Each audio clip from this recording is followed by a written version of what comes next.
स्वागत आहे तुमचं परत एक माझ्या नवीन व्हिडिओमध्ये। तर कसे काय आहात सर्वजण? मी पण बरी आहे। तर मी आज तुम्हाला दाखवणार आहे रात्री मी किती वाजता मोदक केले, पण त्याच्या अगोदर आता 11:15 वाजलेले आहेत। तर त्याच्या अगोदर मी समीरला घेऊन येते शाळेतून। तर चला मग जाऊया शाळेत। काम वगैरे आवरलं आता आणि समीरला घेऊन येते। त्याच्यानंतर मी तुम्हाला दाखवते रात्री किती उशिरा स्वयंपाक केला, म्हणजे मी मोदक केले। दीदीने मला मोदक किती उशिरा करायला लावले। मित्रमैत्रिणींनो, स्वागत आहे तुमचं परत एक माझ्या नवीन व्हिडिओमध्ये। तर कसे काय आहात सर्वजण? मी पण बरी आहे। तर आता मी चाललेली आहे शाळेत आणि तुम्हाला दाखवणार आहे मी मोदकची रेसिपी पण, आणि मी रात्री मोदक पण किती उशिरा केले, म्हणजे मला दीदीने करायला लावले। ती रात्री तिला आज मोदक न्यायचे होते ना शाळेत, त्याच्यामुळं मला तिने खूप उशिरा मोदक करायला लावले। तर चला मग पहिले मी समीरला घेऊन येते शाळेतून आणि मग नंतर व्हिडिओ दाखव।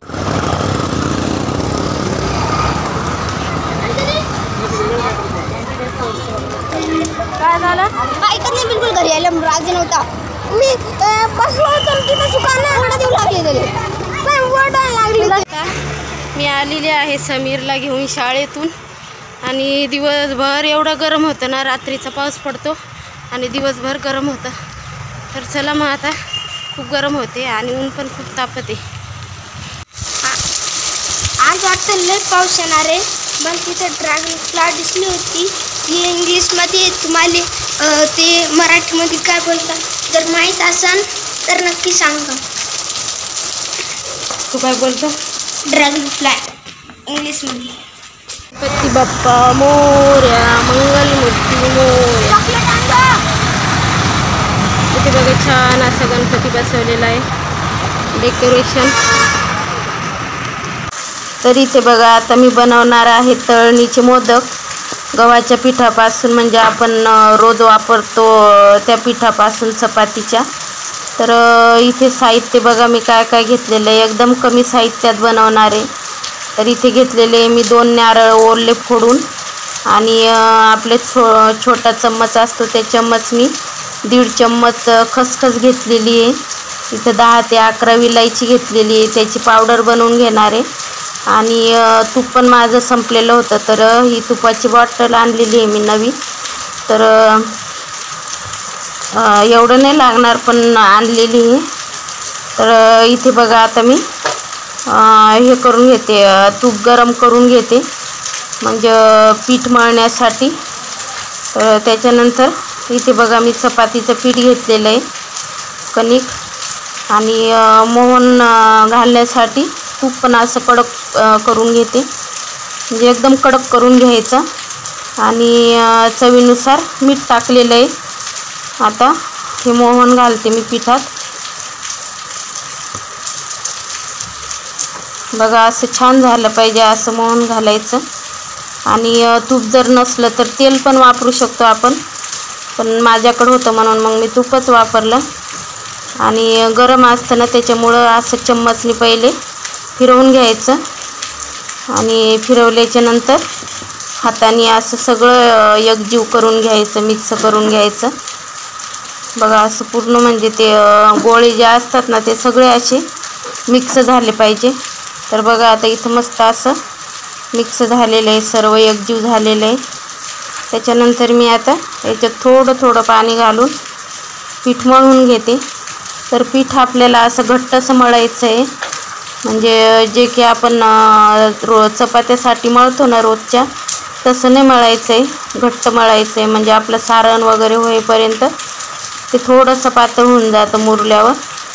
तर इथे बघा मी आता घट्टसं असं पीठ मळून घेते, आणि माझं पीठ मळून झालेलं आहे।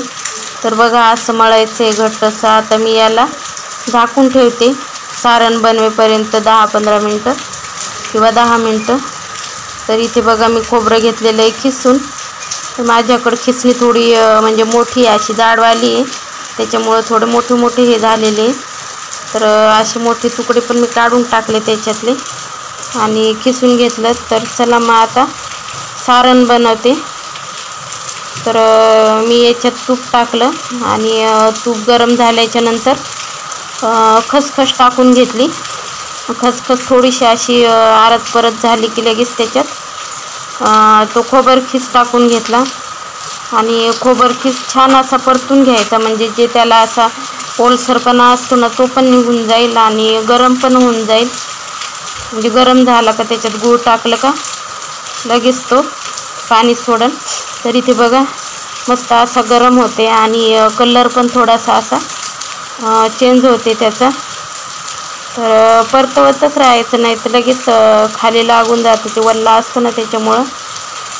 तर आता मी टाकून घेणार आहे त्याच्यात गूळ पण मी असा फोडून घेतलेला होता, म्हणजे गुळाची भेली आणली होती त्याच्यामुळं असा फोडून घेतलेला होता. आणि 2 वाट्याला मी अर्धा किलो गूळ घेतलेला आहे. अर्धा किलोतला अगदी थोडासा काहीतरी काढलेला आहे. तर बारीक गॅसवरती याला असं परतवतच राहायचं, म्हणजे पाणी सुटेपर्यंत. छान असं पाणी सुटलं का म्हणजे ते खोबरं आपलं त्याच्यात असं शिजल्यासारखं होऊन जातं आणि चव पण चांगली येते.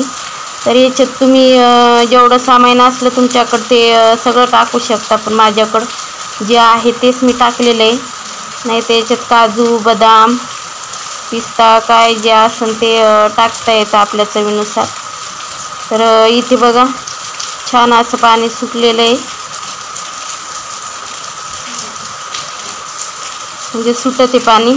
आणि हे मी फोडून घेतलेलं आहे ना भेलीतला गुळ म्हणून, त्याच्यामुळं ते मोठे मोठे तुकडे येतं, त्याच्यामुळं थोडासा टाईम लागतो त्याला, म्हणून बारीक गॅसवरती परतवून घ्यायचं.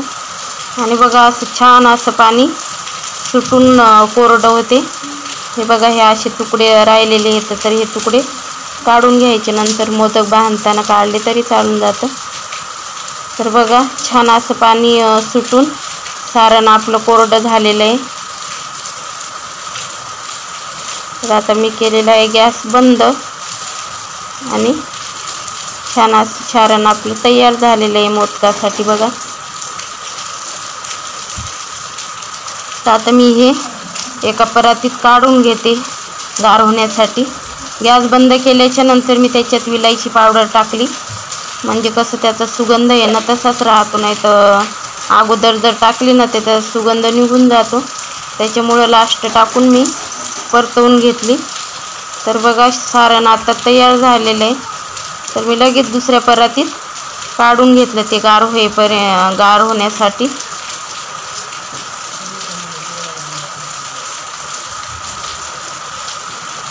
तर आता या पिठाला पण मी थोडासा तेलाचा हात लावून परत थोडंसं मळून घेतलं आणि एकदम असं मऊसूत पीठ आपलं तयार झालेलं आहे मोदक बनवण्यासाठी. तर इथे बघा मी एवढा असा उंडा घेतलेला आहे आणि थोडासा तेलाचा नाही तर तुपाचा हात लावून लाटून घ्यायचं. मी इथं पिठाचा वापर नाही केलेला आहे, तुम्ही पिठाचा पण करू शकता. तर इथे मी थोडंसं असं तेल लावून चपाती लाटून घेतली, थोडीशी अशी, म्हणजे जास्त जाड पण नाही आणि जास्त पातळ पण नाही, मीडियम. आणि या डब्याने याच्या हे करून घेणारे, म्हणजे आपल्या पुऱ्यासारखं आपल्याला ज्या साईजची बनवायची त्या साईजच्या पुऱ्या अशा बनवून घ्यायच्या. तर मी पहिले या साईजचे केले, पण मला ते नंतर भरल्याच्या नंतर म्हणजे एक मोदक मी भरून बघितला तर खूप मोठे वाटत होते. त्याच्यानंतर मग मी छोट्या छोट्या बनवल्या होत्या. तर बघा अशा प्रकारे मी सर्व पुऱ्या आता बनवून घेणार आहे.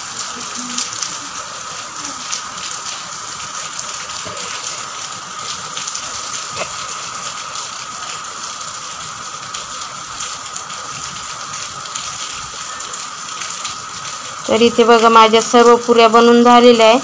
तर बघा इथं ज्या मधात ठेवलेल्या आहेत तर त्याची छोटी साईज आहे आणि ज्या कडेला ठेवलेल्या आहेत तर त्याची मोठी साईज आहे. हा मोदक मी पहिले बनवून बघितला होता त्या मोठ्या पुरीचा, त्याच्यामुळं मग म्हटलं थोडे छोटे चांगले नाही वाटत, एवढे मोठाले. तर इथे बघा मी एक अशी हे घेतले, म्हणजे लास्टचा मोदक बनवून दाखवते. तर माझ्याकडं काय साचा वगैरे नाही आहे, मी हातानेच असा त्याला अशा कळ्या पाडून घेत असते. तर इथे बघा मी ते एक पुरी घेतली, त्याच्यात आपल्याला जेवढं सारण लागतं तेवढं सारण भरून घ्यायचं आणि पाणी लावून घ्यायचं, नाही तर नाही लावलं तरी चालतं की याचं गव्हाचं पीठ असतं ना, त्याच्यामुळं नाही लावलं तरी पण चालतं. तर इथे बघा मी असं हे करून घेतलं अशा प्रकारे आणि अशा हलक्या हाताने असं वरती आणायचं आहे त्याला, हे करत असं म्हणजे आपण जसं चपातीला आणतो तसं, पण हे एकदम हलक्या हाताने त्या अशा हे असताना ते नाही मोडलं पाहिजे, त्या कळ्या असतात त्या. तर बघा अशा प्रकारे मी सर्व मोदक बनवून घेतलेले आहेत आणि बघा मस्त झालेले.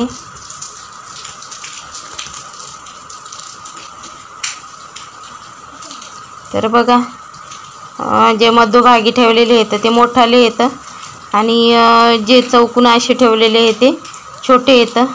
तर अशा प्रकारे माझे सर्व मोदक बनून झालेले आहेत. तर तुम्हाला कोणते चांगले वाटतात नक्की सांगा, हे छोटेवाले का मोठेवाले. तर बघा इकडं पण येतं.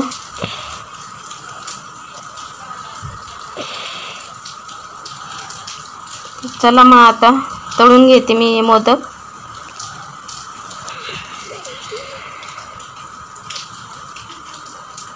तर इथे बघा मी तेल ठेवलेलं आहे तापवण्यासाठी आणि थोडंसं ठेवलं होतं तेल मी तापवण्यासाठी, कारण की खूप उशीर झाला होता. तुम्हाला पुढं बघायला भेटणारच आहे किती उशीर झाला होता. तर पण जेवणं वगैरे म्हणजे आम्ही पहिले स्वयंपाक वगैरे करून घेतला आणि जेवणं करून घेतले आणि त्याच्यानंतर मग आरामशीर केले होते मोदक, त्याच्यामुळं खूप उशीर झाला होता आणि पाऊस पण चालू झाला होता. म्हटलं लाईट जाती का काय.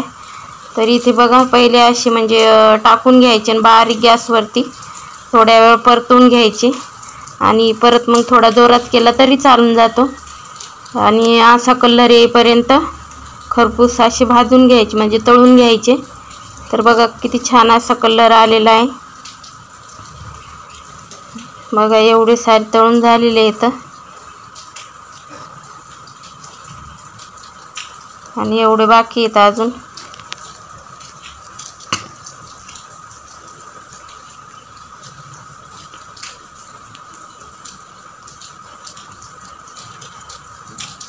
तर इथे बघा या बाजूचे जे आहेत ते छोटेवाले आहेत आणि पलीकडच्या बाजूचे जे आहेत ते मोठेवाले आहेत. तर छोटेच भारी वाटत होते, ते मोठाले जे होते ते खूप मोठे मोठे वाटत होते, म्हणजे चांगले नव्हते वाटत. त्याच्यामुळंच मग मी छोट्याल्या पुऱ्या बनवून घेतल्या होत्या नंतर, म्हणजे थोड्याफार बनवल्या आणि त्याच्यानंतर एक मोदक बनवून बघितला आणि मग मला वाटलं की नाही चांगले नाही वाटणार, त्याच्यामुळं मग मी तसे छोटे बनवलेले होते. तर बघा एवढे सारे मोदक झालेले आहेत माझे तयार आणि त्याच्यातले बघा एवढे शाळेत दिलेले होते मी, म्हणजे 21 मोदक शाळेत दिलेले होते. दीदीला शाळेत गणपतीसाठी प्रसाद लागत होता त्याच्यामुळं. तर हे बघा 21 मोदक आहेत. तर आम्हाला जे घरी लागत होते ते काढून ठेवले आणि दीदीचे रात्रीचेच मी काढून ठेवले ते 21 मोदक आहेत. तर हे दीदीचे आहेत शाळेत देण्याचे मोदक. आणि बघा किती उशीर झाला होता, मला 11:15 वाजले होते सर्व मोदक बनवण्यासाठी, म्हणजे बनून झाले होते माझे तेवढ्या वेळात.